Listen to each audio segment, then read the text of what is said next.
where there are gaps.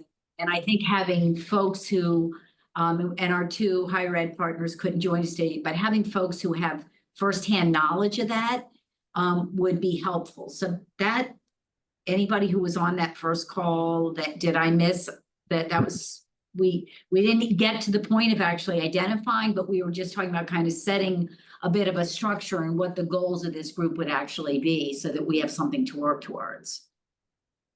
I just have a quick question. I just remember from it's Melissa Gagne, Highland. Hey there. I remember from the bigger meeting that one of the purposes of this subcommittee was to review and provide input on the autism checklist that the State Department of Education is revising for teams, for school teams, when they are working with families on determining eligibility for autism. There's a very flawed checklist that's out there right now that districts are using.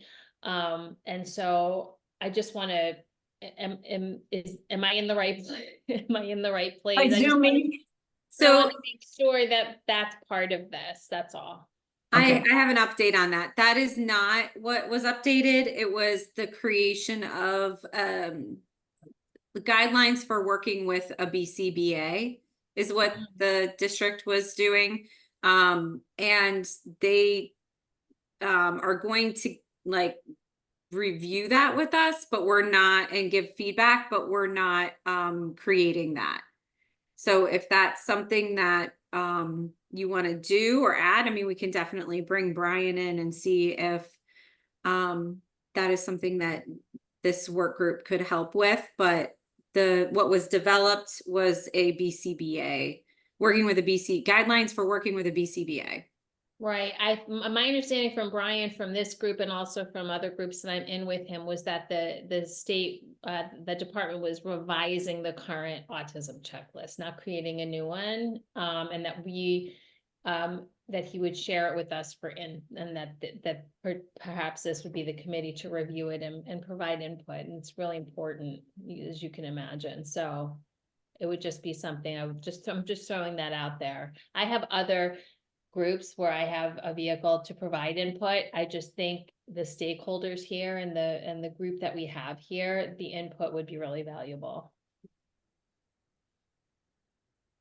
I can follow up with Brian if that's something the group would like to see if that's where that's at. Melissa, how would you tie that back? I mean, there's so much we could talk about. How would you tie that back, link it back to education and training? Right. So, I mean, in terms of the reason it's so important is because there are large numbers of students right now in Connecticut that are getting exited from special education who are higher on the autism spectrum because of district's adherence to this checklist. And so even though Brian has shared many times that shouldn't be the only factor in determining a child's eligibility, districts they're not hearing that. And so it's in terms of, education, it's revising that checklist and making sure that teams around the state are trained on, in how they're, and that there's some uniformity in how they're approaching, eligibility for kids with autism. But that's what we're seeing happening in across the state. It's not district specific. So the training would be around the intention of this checklist and to have some more increased understanding and uniformity in how it's used. Is that fair? Guidance right. For school districts. Yeah. So I don't know, what do others think about that? No. Do we have a copy of the checklist that we can look at? I can send you a copy of the current one. It's just, it's in revision. So that's what the revised and again, this is premature because we don't have the revision yet, but once it comes out, I just thought that the people and the stakeholders who are in this committee and this group would have really valuable input on it, especially since Brian is seems very open to getting feedback from multiple stakeholders on this revision. Did Brian create this original? Yeah, it's Form? it's an old dated checklist. Okay, Yeah, that Brian inherited. So, so I mean, I'm happy to, take a look at that and see what others think. A part of what I recall, again, there was unfortunately some time passed just in terms of the cadence of our meetings between the concept of having a subcommittee, getting some interest in it, having the first meeting. My sort of the overarching goal of increased access to education and training was, in my mind, in part, as it relates to workforce issues for how can we increase the number of and level of capacity and sophistication, if you will, just, the level of support that we can provide so that we can encourage more people to go into the workforce and be appropriately trained to work with our individuals, right? So is that what other people recall, sort of as a genesis of that's why this group, because there was a lot of talk about what is preventing more individuals from getting access to service, and it comes to two things, right? Funding and training. So funding is maybe a little more challenging to deal with, but we talked about, there are training programs. And so I think identifying what levels of professional or paraprofessional we're talking about, what training programs exist and where there are gaps was, I think, a little bit about the approach, at least from what I recall, but please speak up on, I could have that jump. That was my recollection too. Okay. I mean, the bottom line is even if we get more funding, if we don't have any providers to give the services, like then it's a two-way street, it's like what comes first, the chicken or the egg. So that was my understanding as to the evolution of establishing this as a subcommittee. Okay. Melissa, I hear you loud and clear. I have a 14-year-old and I am in the thick of it in my district. So, I absolutely agree with you. That's an issue. But just as for the purpose of this, subcommittee in particular. I'm on the executive board of Seek Connecticut. I have other avenues that I can provide input on that checklist. It wasn't for me to provide input. I just think this is such a diverse group here that I would the opportunity to have this kind of diverse group with eyes on the checklist, I thought would be a unique opportunity. Yeah, I don't disagree at all. Yeah. But I get it. I hear you. And that can always be, if there's a opportunity for the council to review that can always be an ad hoc meeting that we add to the the meetings for the council that would be specific to that outside of what we're doing within this subcommittee. It's a great idea. Tara, go ahead. Tara, did we have any interest from the public on this subcommittee in particular? I was curious. I believe that Carol had mentioned somebody. Okay. I mean, it's posted, so there's nothing prohibiting anybody from joining Okay. if you would like to. So that's up to, I didn't have a formal way for anyone to express interest. I'm just thinking as we progress, and we identify next steps, action items, our goals, et cetera, objectives, as this group as a whole, if we're in our networks, right? This is what we're living and breathing, to this extent that it touches this population, then let's encourage as much, participation from the public. If someone wants to lean in, we have the appointments for this council specific, but if we're not voting, we can absolutely lean on our communities. Absolutely. Carol, I'm sorry, I looked back. Carol said it was somebody who was interested in the housing subcommittee. So nobody like specific to this that I know of. I was just But Gemma, that brings up, I'm not sure if you had jumped on, I think you had maybe, but for others, we talked about, you know, are there other people that we either work with who aren't on the council or interface with who we think would add a lot, be able to contribute to this discussion? And although they couldn't make it today, Dr. Warren Herlihy, who's a clinical psychologist who is very involved in our autism continuum, you know, she teaches at UConn. She, you know, interfaces with a number of different student programs, and these are more for a PhD level, but she also does training of not only BCBAs, but also, you know, behavioral therapists or behavior techs. Everybody sort of calls them something different. But I think her firsthand experience as an educator, a provider, and somebody who also works with our teams in trying to get individuals back out into the community to a lower, lesser level of care, more appropriate, you know, long-term level of care. I think she sees what some of the gaps are. And so she is interested and will participate going forward. But I'm sure all of us have somebody like her that is maybe not, is more directly involved in the work that would be able to add value to the group. So I just open it up to folks. Yeah, incidentally, I also was at a barbecue. There's a company, I think they're based in Connecticut, called Behavior Development Solutions. It's BDS.com. Okay. And I know I met the founder as well as I'm friends with the biz dev guy, Joel. And it looks like from their website, they do modules, CEUs, RBT training, BCBA, BCABA training.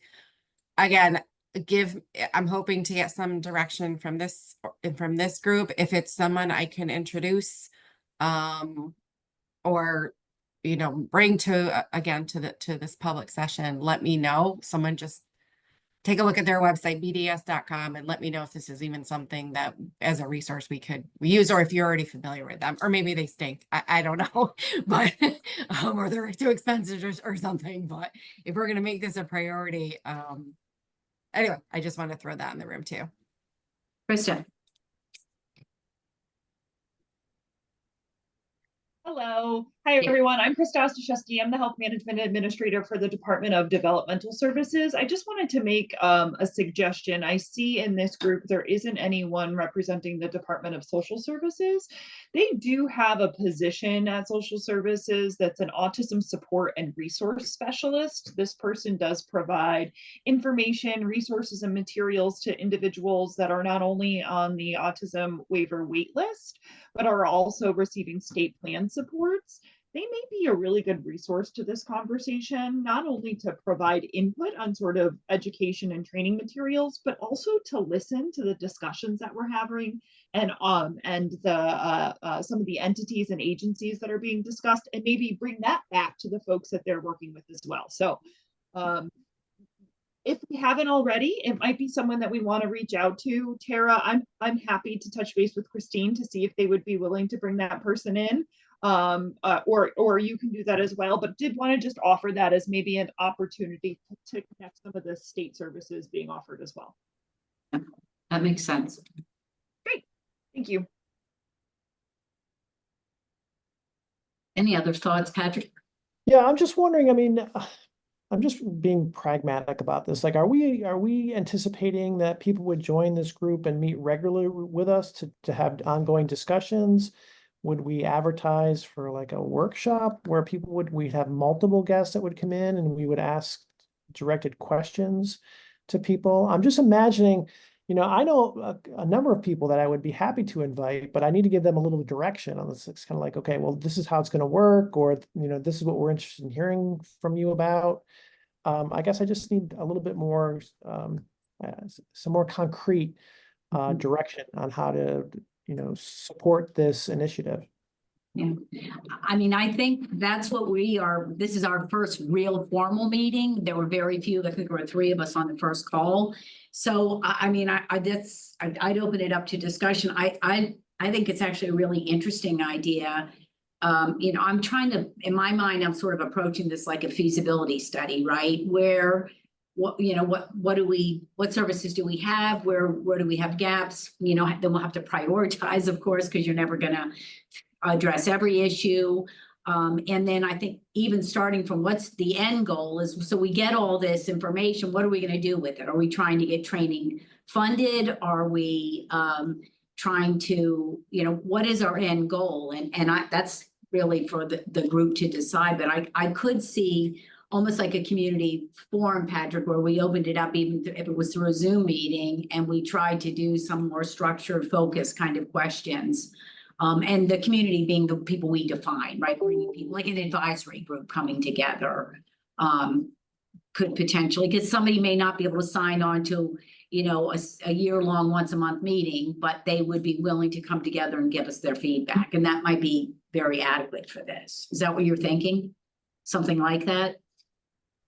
Yeah, I think that's exactly what I was thinking. It's kind of like, I would love to be able to reach out to folks and say, you have a lot to offer. Here are the questions we're going to be discussing. Here's where we're headed. So people can prepare and contribute in a meaningful way. So, and I'll just remind, you know, in the spirit of, you know, overall what the council was created to do, one of those things was to provide recommendations to improve, in, you know, coordination of services for people with autism, and to address gaps in services and this, you know, the overall system. So, you know, as we, you know, if we look at this as an advisory group, you know, and we're looking towards, you know, like, you know, we can provide that information out, you know, so that it gets to legislators, and, you know, we can serve in that capacity to, you know, to make those recommendations, whether that's through, you know, a memo, or, you know, something that we put out as a council. You know, just putting out there that that's one of the charges of this council, is to make recommendations and to, you know, address those system gaps. So if that's a system gap in the services, you know, obviously we know workforce is in general a major gap. So that's something that we can look for to do. And that's what I see happening, where there are, as we know, there's a number of very structured workforce, you know, task force around workforce development. And I think if we can help inform the work that they're doing, that's the work they do, right? We're not necessarily going to do that work, nor should we, but I think we're going to give them what we think are priorities for them to work on as it relates to the population that we're trying to support. I mean, that in my mind, that's how I see it. I know that in the past, some folks who've been on the council a long time know that one of our roles is to help inform legislative priorities, and any dollars that are being allocated for around autism services, we want our voice and those that we represent to be at the top of the heap when they're making those decisions. So I think that, you know, that would be a reason for doing the work that we're doing, so that we can inform, you know, spending of dollars, creation of programs, and we know that just the workforce in general is an impediment to getting people the service that they need. I mean, it certainly is for us, just in terms we have the expertise, we need more people with the expertise, and you know, how do you get there?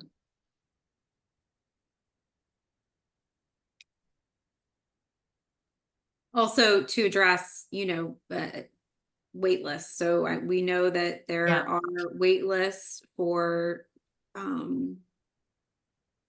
just for diagnoses, you know, and then for services. So anything that we can do to, you know, improve access is going to be, you know, to advise on ways to improve or make recommendations is going to be important as well. Yeah, absolutely. And from my experience, this is really a lifespan, because, you know, I'm finding that diagnoses are not just happening at early stages. particularly for those who identify as female. A lot of our diagnoses happen later for that. And I think part of the training might need to also come with that understanding. I actually allowed my daughter to participate in a Yale study that was looking specifically at the DSM in terms of the symptomology being more geared towards male symptomology versus female symptomology. And that might be something we may also want to pursue as part of that training. Going back to the commentary Melissa made about the checklist, a lot of that comes from that DSM lens. So I do think there's some work to be done there.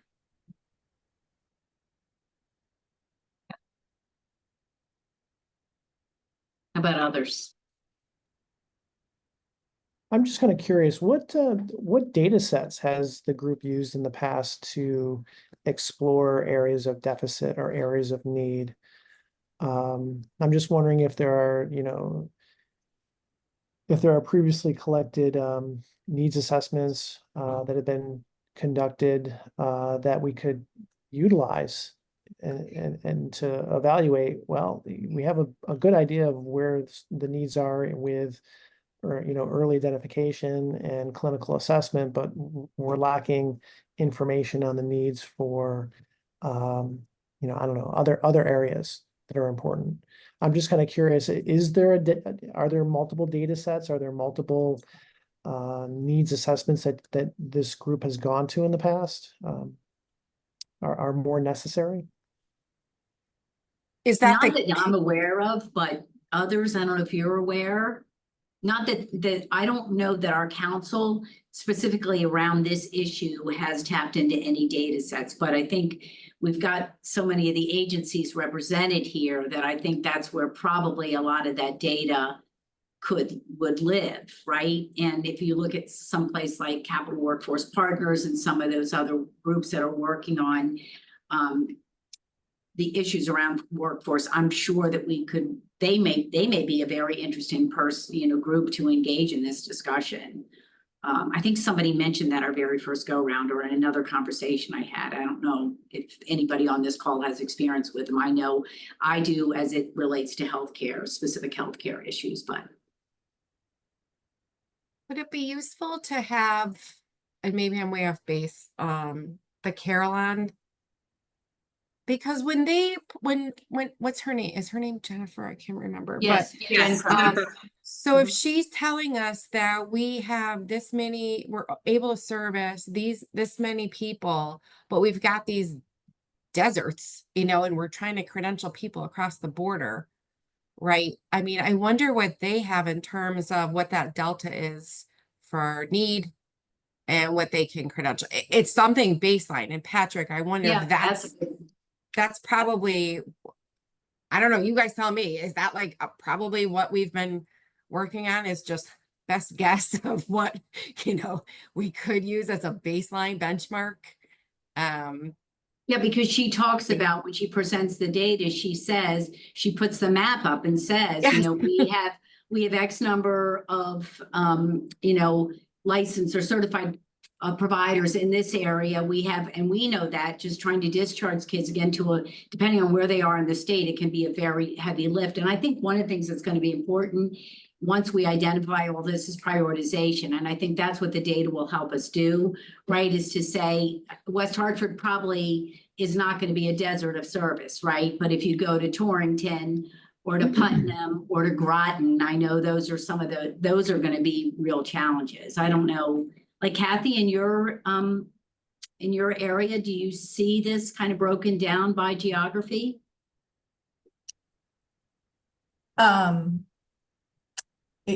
Yes and no. Like for us, it's a nationwide problem for the kind of staff that we need. We're a federal program, so we're tuned into what's happening in our other states and territories. It's been a nationwide problem for a long time, getting people who will do direct what we call job coaching and job placement. For you guys, it would be comparable to direct care. And what I can tell you is we have partnered with, certainly we are on all the workforce boards. We're a required partner because we're under the same law that they are under. We're Okay. under WIOA. And we have, my immediate boss has been working for quite some time with them on pipeline into specifically human service. And we've applied for a large federal grant. We're waiting to hear to see if we win it. We don't know. It's broader than this group in that it's disability wide. It's not autism specific, but it's narrower than this group in terms of it's only on-site job coaching. So you understand Yeah. how I fit into that. But we've been doing work on that for quite a while. And not successfully, I might add. That's the reason we applied for the federal grant is we tried to get tried very hard with a large public act that passed the year before. There was supposed to be very strong language in it around pipeline into human services, and it got watered down before it passed. It's not gone, but it's in there. So it's not what we had hoped, of course. And I mean, for our system, it has brought us in some places to a standstill.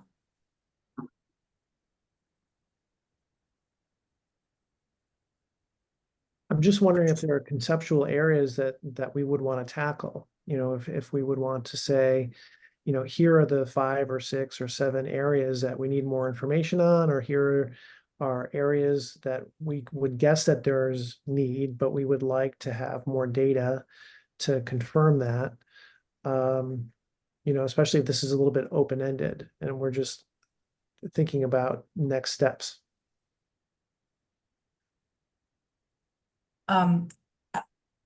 You know, data certainly never hurts, and it always feels better when you're going and trying to make a case to have data behind you, right? In my experience, some of it's very, very hard to come by because it's just not counted and it's not tracked, or it's counted and tracked in silos and they're not exactly the same. And you've all had that experience. I would think if there was an interest in working with the workforce boards, with the Office of Workforce Strategy, I don't know that they would be as demanding of the data as hearing the expertise of people in the community of what the need is. So if the need is for behaviorists and here's how much it pays a year, and here's how many vacancies that roughly there are a year, you know, and we have wait lists, that might be enough for them to say, we'd like to get involved. We'd like to get people trained. How do we do that? I mean, if they came back and said, we need data for that, we could always do it, but I don't know that we'd have to wait to try to capture perfect data to approach them.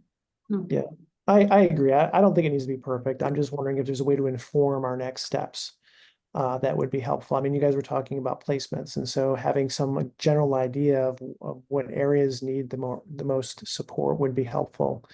And, you know, my guess is that there probably are data sets that are available that people may or may not know about. You know, if people were interested in looking at, you know, the demand for BCBAs, I mean, that data is available. We know what that demand is like in Connecticut, and how it's increased exponentially. So I'm just being thoughtful about how we can build support for our next steps. I think Tara did respond that she could share Jen's report with us, which I think will, Jen Crum from Caroline, which will give us at least some information. There's, I think, a number of subsets, and one might be beginning with, you know, when we talk about education and training, what part of the workforce areas that serve individuals with autism do we think about when we say that, right? Just coming up with a list. And then from that list, where do we prioritize? And I'm sure it's going to be everything from paraprofessionals to PhDs and MDs, right? Developmental pediatricians, you name it. There's not going to be one area where we say, oh, we got that area, it's good, right? We know that. But I think if we identify it, that's going to help focus us a little bit, because it's an ocean, right? There's no shortage of opportunity for us to, and I just think we have to be realistic about what we can achieve, because otherwise we'll work on this for 3 years and not make a recommendation. So we have to prioritize. Yeah, like what's the low hanging fruit there to meet the need? But we can't boil the ocean either, right? Yeah, So right. Yeah, quick win would be nice. yes. Yeah. Yeah. What are folks' thoughts about, Would it help then to maybe create before we create like a list of all, areas, maybe look at categories? Like you mentioned, like school, healthcare, direct services, similar to what Kathy was mentioning, so with job coaching, and I mean, then you could go from there, but should we look at maybe some broader categories as well? Yeah, and I'm thinking like how you dice it might also, because you talked about diagnostics, you talked about you're talking about direct supports and services. I'm sitting here thinking about adult services versus school-based services. So there's a lot there that you could slice that in a number of ways. So do you slice it by age group? Do you slice it by profession? Do you slice it by intervention versus diagnostic? And so I agree with Lynn that we should probably talk about where do we think is the greatest leverage point at this, juncture, and kind of start somewhere, because I feel like once you start somewhere, then it's easy to start pecking away at other places. think about what problem are we trying to solve? I mean, we can't say we're trying to solve the workforce issues, right? Because that's a career, not a task. Yeah, force. yes, But, yeah. if we think about, are we trying to help those people who are, in some cases, feeling hopelessly on a wait list, access services? That might not only define an age group and a population and a level of need and all of those things. I'm not saying that's where we go, but I do think that will help maybe narrow our entry point, and where we go from there. Like you said, Kim, I think is can depend on a lot of things, but I do feel like we'll circle the drain a little bit if we don't get a little more focused in what problem we're trying to solve. And I wonder too, like there are problems that are also concurrently being solved and worked on by other avenues. So we might not need to reinvent the wheel if those things are being worked on. Like we mentioned, the checklist is being worked on in other avenues. So great, we can maybe let that go for a moment and then start on something that may is not being addressed and might need more attention. And so what is that area? Of course, I have a million ideas, but but I'm one person, so Tara, would you have insight to that as the umbrella agency, OPM, overseeing autism, just anything, everything, autism? To help narrow, I think, pick one. Well, That- for work, or just, I don't know, keeping an antenna up or whatever, like for any work that has already been done. I think there is, with each of respective agency, I think Kathy could speak to that. Krista could speak to that. Okay.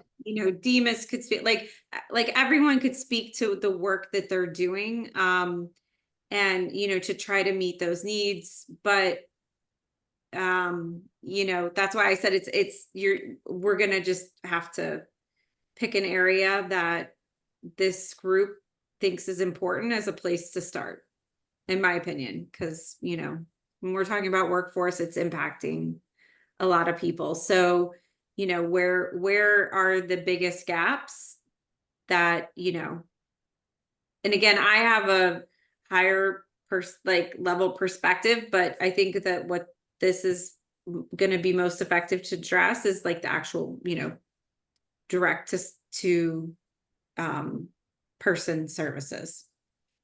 So that's where I think what Patrick was asking too about data, even if we just think of it, not sophisticated data maybe, right? But if you say, if you start with Caroline's report and say, what's the longest wait time? Is it access to, is it access to diagnostics? Is it, having providers in the community, and really look at trying to address like whatever the biggest pain point is, and then trying to work backwards from there.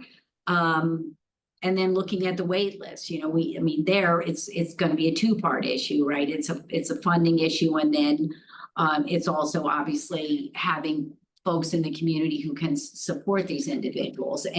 But I don't know, if you look at by agency, sort of if we ask the agencies to tell us sort of what the barriers to access to their services are. In Kathy's case, she may say it's appropriately trained individuals, right? Then that's information to us versus, we have all the people that our budget supports is a different issue. Because I think you have a lot of providers who say that money's never not the issue, but it's not the primary issue, right? That they could support hiring more people if they could access them.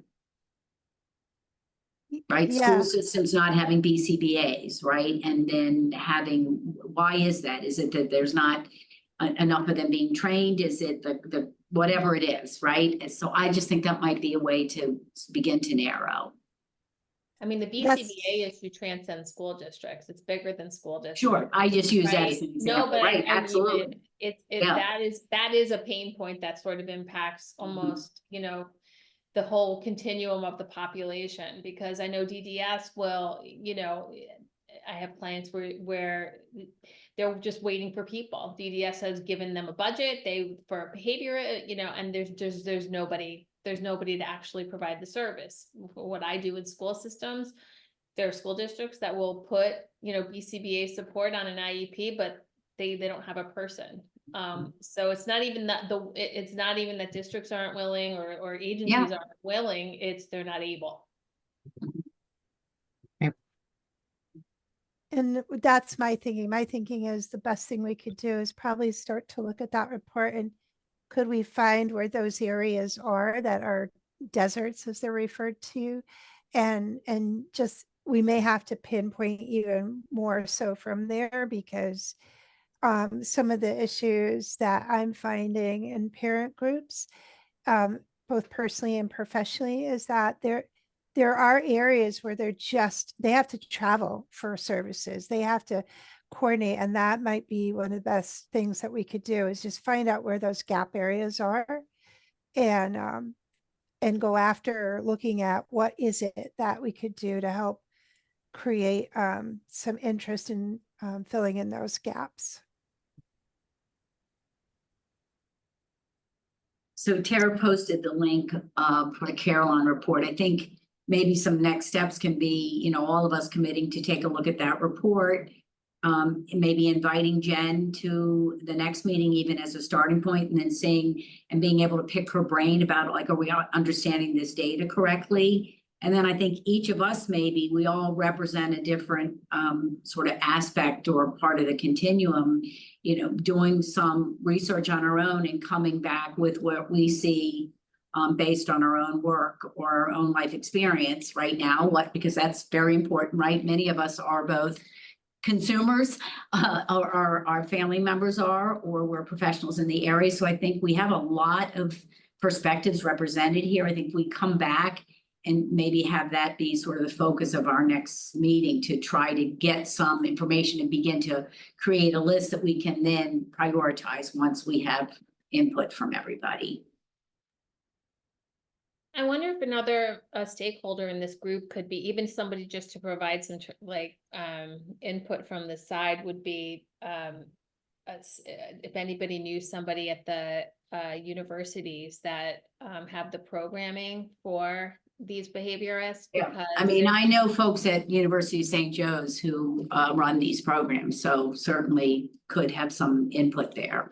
Yeah, that might be a resource for us. Also, with Southern, once Carrie and Julie, yes, right. That's right, are able to join, they're both, representing higher ed on our council, and, have that lens of, Southern, Carrie's at Southern, Julie's at Right. Yale. Yep. I'm That'd happy be to great. I'm happy to reach out to colleagues as well. I teach in a behavior analytic master's program and know Great. people around Connecticut as well. Great. Fantastic. Excellent. So what are our thoughts about, I mean, I think we at minimum have to meet monthly. I really just think this has been great conversation, but I think if we don't continue it, we all go back to whatever else we're doing, which is a lot. And then, so if we can commit to meeting monthly, and we were saying before everybody convened that if we can get sort of the same, whatever day it is, the same time in a month at the same time, I think it helps. Nobody has a light schedule, so it helps us plan and knowing that everybody can't make every meeting, but I think we'll have more success in getting people engaged, so.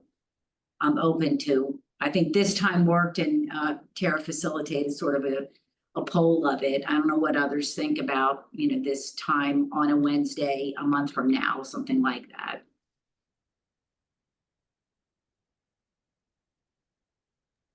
The other And- easy thing to do is to just say, okay, this is the the second to was it one, Yes, two, yeah, fourth Wednesday. Sorry, I had to do exactly, quick counting. yeah, Fourth Wednesday of every month, and then that's an easy way for me to send out an invite.